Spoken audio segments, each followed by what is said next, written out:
welcome to Disputes and Perspective. I'm Doug Cherry, a partner in the disputes team at Reed Smith.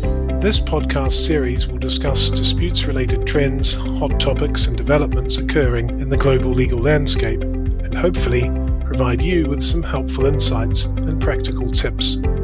If you have any questions about any of the episodes, please feel free to contact our speakers.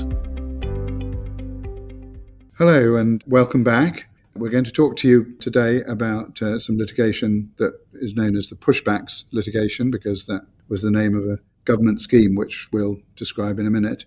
My name is Michael Scrine. I'm a litigation partner at Reed Smith, and I'm going to introduce you to the voices of my colleagues, and they will tell you their own names.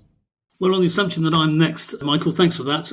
It's Richard Gunn here. I'm a partner in the shipping casualty team. Essentially, my role within the firm is to help clients with ship disasters, groundings, fires, bumps and scrapes, and all things nautical. And I've been with the firm now probably for 30 years, just coming up to 30 years. Over to you, Ellie. Hi, I'm Ellie Riz. I'm a senior associate in the commercial disputes group in London with Reed Smith. I can't compete with Richard for longevity at the firm, but I did train here. And this is not my first foray into a judicial review claim. With these two, Michael and I actually worked together on a separate judicial review late last year. So this is becoming a bit of a habit. So let me tell you what the Pushbacks scheme was. There's a problem with the people using the English Channel, coming across the English Channel, who are refugees and other migrants who want to come to the United Kingdom and settle in the United Kingdom. So they come from France. It's not very far to go from England to France. When Richard next speaks, he can tell you how far it is as a nautical man. But anyway, it's not very far. You can actually see France from the cliffs in England. And so because the government's immigration scheme and asylum scheme has not been working very effectively, people have been coming across in small boats, very dangerous small boats from France to England. And this has been causing quite a lot of concern, and particularly when occasionally there are accidents. And there was one horrific loss of life in, I think it was November of last year. So the government thought that it wanted to do something about that, and it has had naval vessels and also border control vessels patrolling. But the scheme was to turn around boats in the middle of the channel and send them back to France. That was obviously a very dangerous thing to be doing. So we were challenging that. And the result was that the matter was due to go to judicial review in the divisional court, and a month or so ago. So when was that, Ellie? Can you tell us when that was? I think it's probably May. Yeah, we were due to be in court the first week of May. Thank you. So in May, and on the Sunday, the week before, the government announced that they were abandoning the scheme. So there was no trial because there was an abandonment of the scheme. Now there's a new scheme, which is to send people who do get into this country to Rwanda instead of the United Kingdom, either in order to be processed or just to stay in Rwanda. So that is in itself a very different and controversial scheme. So how do we get into this, I think, is the next thing to explain to you. We're a very large firm, a very large litigation firm. We have lots of different specialist skills. And I was just ruminating on the problem in November and was really feeling quite appalled by the scheme itself, and thought that something ought to be done about it. The obvious thing would be a judicial review, in other words, for the courts to intervene and decide on whether this was lawful or not.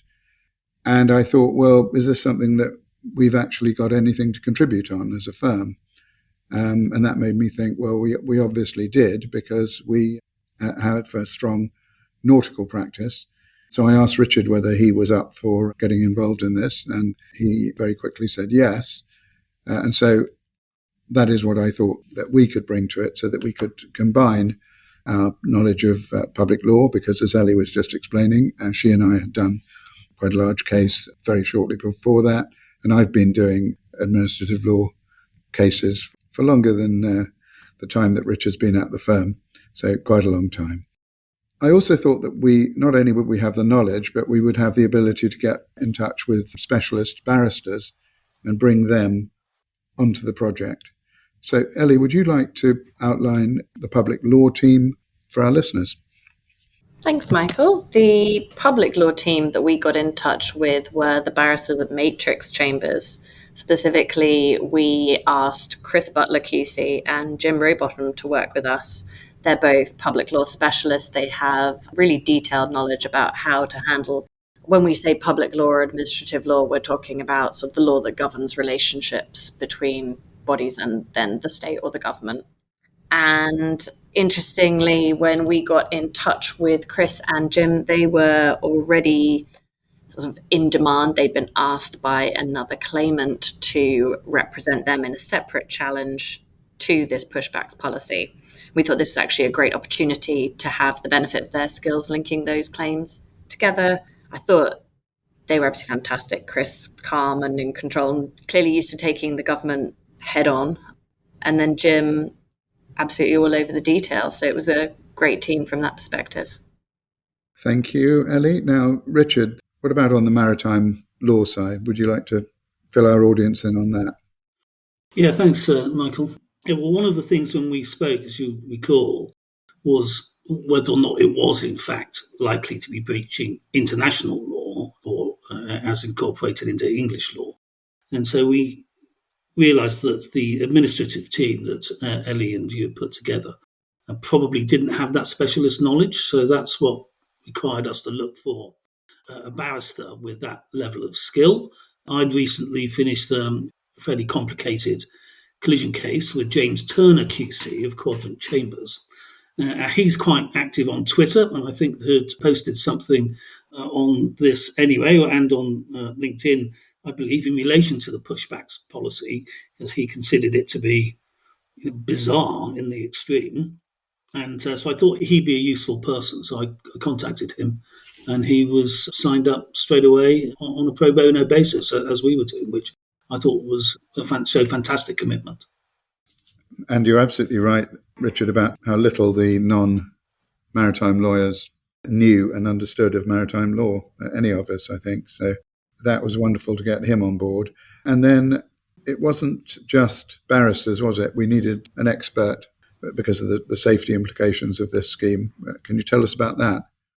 Yeah, that's right. Well, we might come on and talk a little bit more about the expert in due course, but the initial view anyway was that we did need an independent expert. I mean, I'm a master mariner. I can take a view on marinery type things that take place in the Channel.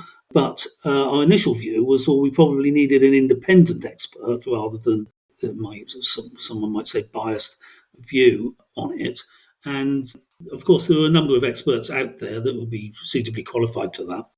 But I decided on Captain John Simpson, who's been around quite a bit. He has his consultancy, Solis, and is well known for those sorts of businesses. And I contacted him and asked him what his view on the policies were, on the basis of what we knew at the time, of course, which was simply in the press. And he, like any other seafarer, thought it was appalling and couldn't believe that other seafarers, like the Border Force, were being asked to treat those at sea in such a way which was likely to give rise to death and or injury. So he was equally fully on board, and again on a pro bono basis, fantastic support from the team with that. He was indeed wonderful. And so that was the full complement, except that we didn't have a client.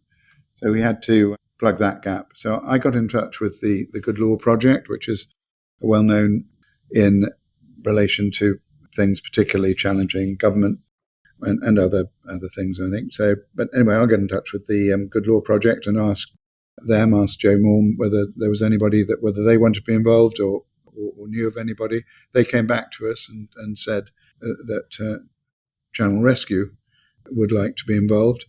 And Channel Rescue were people who had been monitoring what exactly was going on at sea. The area in England that is closest to France is an area that has cliffs, quite high cliffs. So up on the cliffs, you could see quite a lot. As I said earlier, you can see France from there, but you got a pretty good view. So they were up there with their telescopes and watching what was going on, and they had spotted some manoeuvres where border force using jet skis were physically turning boats around, were pushing them around. There was some controversy in the divisional court as to whether the right way to describe that was ramming them. But however you want to describe it, they were engaging with the boats physically so that they were no longer facing in the same direction as they were before, whatever you want to call it. So they saw that, they filmed it, and so they were actually witnesses to what had been going on, which was an important thing that they could contribute, as well as being a concerned client and people who knew quite a lot about what was going on and saw people when they landed and so on. So that was us complete. But there were actually 3 claims and 3 firms of solicitors. Ellie, would you like to tell us about that? Yeah, that's exactly right. I think I mentioned before, there are actually a number of different bases on which the pushbacks policy could be challenged. There are a number of different clients, entities that were interested in challenging the policy, unsurprisingly. And so whilst Channel Rescue were one of them, we also found ourselves alongside the Public Commercial Services Union, otherwise known as PCSU, and they represent 80% of border force officials. Those would have been the individuals being asked to actually enact the policy and carry out the pushbacks. And Care for Calais were also joined into that claim, and those guys were represented by Duncan Lewis. And they had the same counsel team, as I mentioned, on us on the public law side. So that was Chris Butler-QC and Jim Raybottom. And then Freedom from Torture also were bringing a claim of their own, and they were represented by Lay Day. So you probably have got the sense from what Richard's been saying, and Richard being on this podcast, that our claim focused quite heavily on some international law and maritime law elements, that being a specific area of expertise that Reed Smith can uniquely bring the firm of this size. So our claim focused on 3 separate elements. We said that it was internally inconsistent and therefore irrational that it mandated compliance with international maritime law, but then directed or encouraged border force officials to act in an incompatible manner. We also said that the policy directed or encouraged border force officials to breach the Merchant Shipping Regulations 1996. And moreover, we said that it directed or encouraged border force officials to act contrary to the ordinary practice of seamen, and thereby contrary to the implied limitations of the Immigration Act. Separately, PCSU and Care for Calais were arguing, firstly, that the Immigration Act didn't actually provide any powers at all for the Home Office to compel vessels to travel from UK waters back to France, so it was ultra vires. And moreover, that the policy would inevitably give rise to breaches of Article 2 and Article 3 of the European Convention on Human Rights. And those are the articles that cover right to life and the right not to be subjected to torture or cruel or inhuman or degrading treatment, so pretty fundamental. And then Freedom for Torture were also arguing that the policy itself had no basis in domestic law. It authorized unlawful conduct, and it contravened the Refugee Convention, as well as bringing up Articles 3 and 4 of the European Convention on Human Rights. So the effect of that was that there were 3 very different claims that were being put forward, although they were all obviously aiming in the same direction. And the court immediately understood the differences between them. This is the administrative court where these public law issues are fought out. And so the court allowed all 3 claims to go forward on the basis that they would all be heard together by the same judge or judges if it turned out to be more than one judge. And it did turn out to be more than one judge. The matter was dealt with as an important case. It obviously was very important from a political point of view, from the point of view of national interest in this very controversial policy. And so it went to what's called a divisional court. And a divisional court is normally 2 judges, and it's common for one of them to be a Lord or Lady Justice, in other words, a judge from a higher court, from the Court of Appeal. So that's quite a common way of combining things. And as it happens, both of them are lawyers who were steeped in administrative law and public law. Clive Lewis was a public law practitioner, and so was Heather Williams. So that was where we found ourselves, in the divisional court. Richard, I recall the first time that James Turner stood up there. We were talking afterwards, and he said it was very strange, and it was like he felt like his first day at school. Would you like to comment on any differences that you may have perceived between the admin court and the commercial court or admiralty court? Yeah, that's right. And that struck me, those differences as well. And it's why, of course, we had admin law specialists as well as James, who's a commercial court and admiralty court specialist. It was quite different, actually, and it surprised me, the differences. For me, the main difference, I think, was, there were two main differences. One was to do with the management of the case and submissions actually at the hearing. It's fair to say in a directions hearing, of course, there would be much toing and froing between the judge and counsel in terms of how that would work and what directions need to be made. But nevertheless, it still sort of follows a process of one of the barristers putting forward his particular views. Judge might question some of it. Other guy gets a chance to have a crack back, and then there will be a response. So there was that element to it, which to a certain extent I think follows in the admin court. But the other element of it was in a hearing, there are of course quite strict timetables set down in the commercial court, whereby each party gets his allotted time. And at the end of it, that's probably about it. And everyone knows what those timings are before and plans accordingly.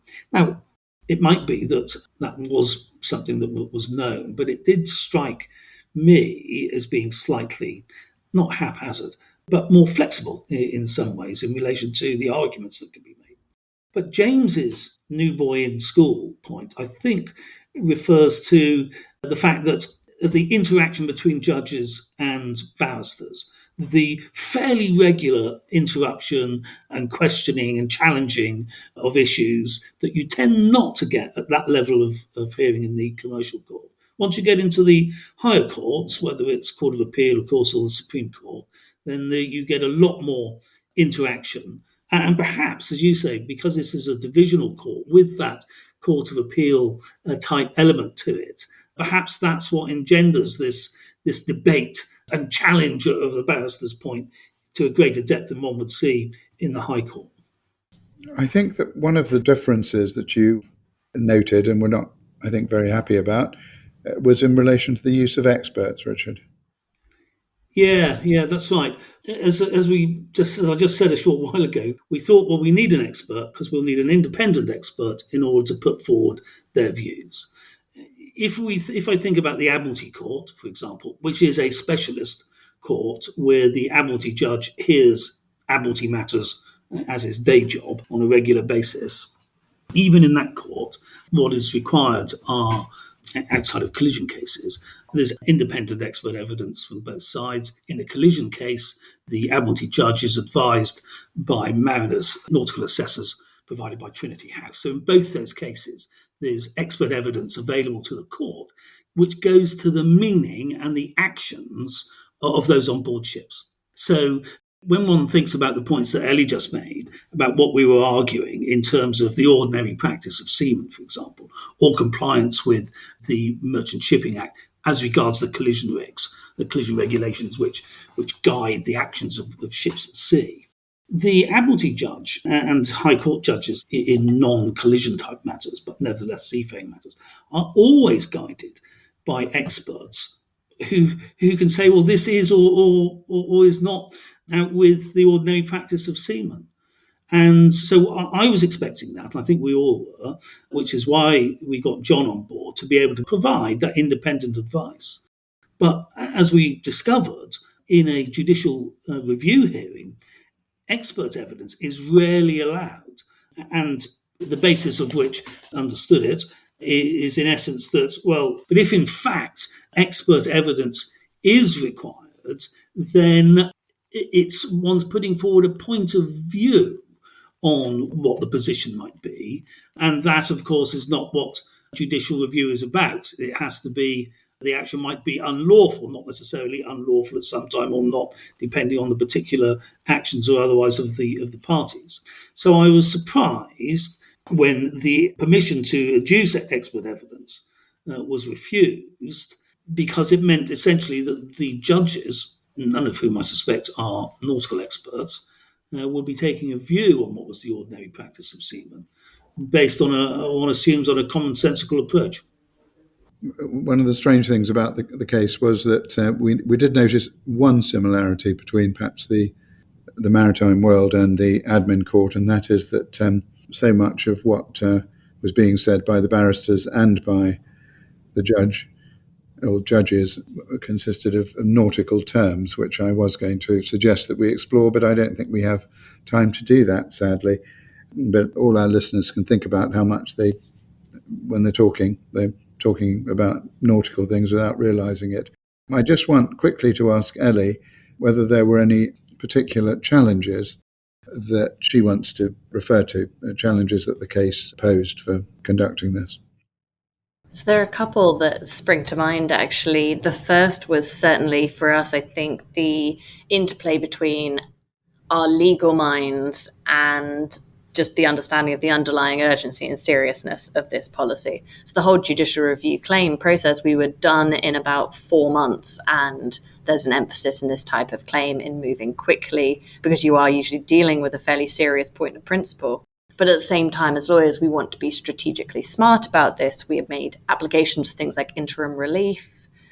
And once that was refused, we were considering an appeal. But these things all take time. And there came a point in time where we were trying to feel the balance between bringing the best possible legal claim there was, but on the other hand, trying to get this claim to a hearing as quickly as we could, because realistically every day we delayed was a day that this pushbacks policy was in operation in the Channel, and there might be an incident where there was a loss of life as a result. And the other interesting point of challenge that I think came up for us was actually in terms of getting a hold of the fairly highly confidential documents that this policy is based on. And it was the first time I think any of us have had to deal with quite such serious confidentiality restrictions. And the government obviously had very legitimate concerns about there being a risk of a leak of these policy documents, and potentially if people smugglers became aware of the detail of this policy, they might be able to use that to their benefit to circumvent the deterrent effect of the pushbacks policy. But ultimately, we came to an agreement to use, and the court sanctioned the use of a confidentiality ring, which includes some very specific undertakings, including that we would all keep documents in a safe at all times not being used. And particular challenge we found there is actually hunting down a safe in our London office, which I'm pleased to say we do now have, although given this is a public podcast, I might not tell everybody where it is. Thank you, Ellie. And so I think just to wrap up on this was a big project undertaken in a very short time. We spent over 1,000 hours, or about 1,000 hours, in just the 5 months that it lasted. And the claim form was issued the day before Christmas Eve. We do a lot of pro bono work in the firm. We were delighted to be able to use our bench strength and our specialist skills across different working groups on this very important challenge to government policy. It was very complex. It was interesting. It had an excellent result. We're very glad we did it. And Ellie and Richard, I just want to say it's been a pleasure to have worked with you on this. Well, likewise, Michael, and it's been a pleasure working with you. And I've learned so much, actually, in relation to that aspect of the law, that I thought it was really worthwhile as an educative position just for me, not only for the result which we got, which I think was a fantastic result for all concerned. So thank you for thinking of it, Michael. Thanks both. I just add my personal thanks. It's been amazing. I wouldn't say let's do this again soon, because here's hoping that, we don't have to bring too many of these claims, but it is a fantastic experience. It's great to use our skills to the benefit of people who really need us. Disputes in Perspective is a Reed Smith production. Our producer is Ali McArdle. For more information about Reed Smith's litigation and dispute resolution practice, please email disputesandperspective@reedsmith.com. You can find our podcast on Spotify, Apple, Google, Stitcher, and reedsmith.com, and our social media accounts at Reed Smith LLP on LinkedIn, Facebook, and Twitter. This podcast is provided for educational purposes. It does not constitute legal advice and is not intended to establish an attorney-client relationship, nor is it intended to suggest or establish standards of care applicable to particular lawyers in any given situation. Prior results do not guarantee a similar outcome. Any views, opinions, or comments made by any external guest speaker are not to be attributed to Reed Smith LLP or its individual lawyers. All rights reserved.